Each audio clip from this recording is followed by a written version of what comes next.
மதுரை மாவட்டம் மேலூரில் உள்ள பிரசித்தி பெற்ற நாகம்மாள் ஆலயத்தின் ஆடி திருவிழாவில் பெண்கள், குழந்தைகள் என சுமார் 10,000க்கும் மேற்பட்ட பக்தர்கள் பால்குடம் சுமந்தும் அலகு குத்தியும் நேர்த்திக்கடன் செலுத்தினர்.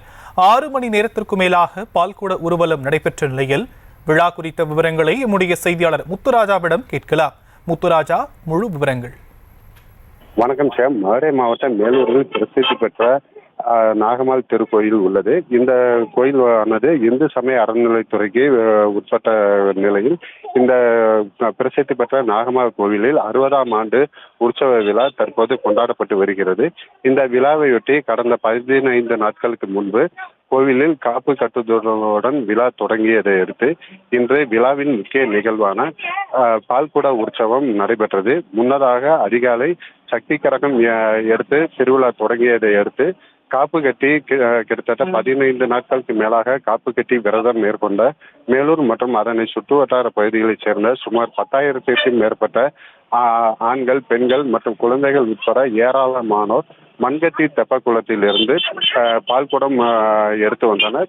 இந்த பால்குடமானது நகரின் முக்கிய வீதிகளான நகைக்கடை பஜார், பெரிய கடை வீதி, செக்கடி மற்றும் வழியாக திருக்கோயிலை வந்து அடைந்தது. சுமார் 10,000க்கும் மேற்பட்ட பக்தர்கள் பால்குடம் எடுத்த நிலையில் 6 மணி நேரத்திற்கு மேலாக இந்த பால்குடம் ஊர்வலம் நடைபெற்றது.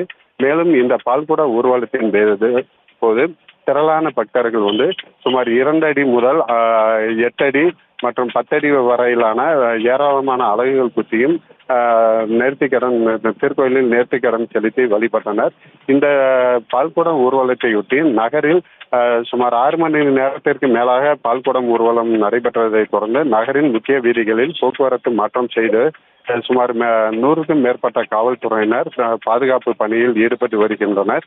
இந்த திருவிழாவையொட்டி மேலூர் நகரில் நாளையும் 2ஆம் நாள் விழாவாக முளைப்பாரி ஊர்வலம் சுமார் 5,000க்கும் மேற்பட்ட பக்தர்கள் பெண்கள் முளைப்பாரி எடுத்து ஊர்வலம் வருவதையொட்டி தற்போது மேலூரில் தொடர்ந்து காவல்துறையினர் பாதுகாப்பு பணியில் ஈடுபட்டு வருகின்றனர். தற்போதைய விவரங்களுக்கு நன்றி முத்துராஜா. செய்திகளை உடனுக்குடனும் துல்லியமாகவும் தெரிந்து கொள்ள சப்ஸ்கிரைப் பண்ணுங்க.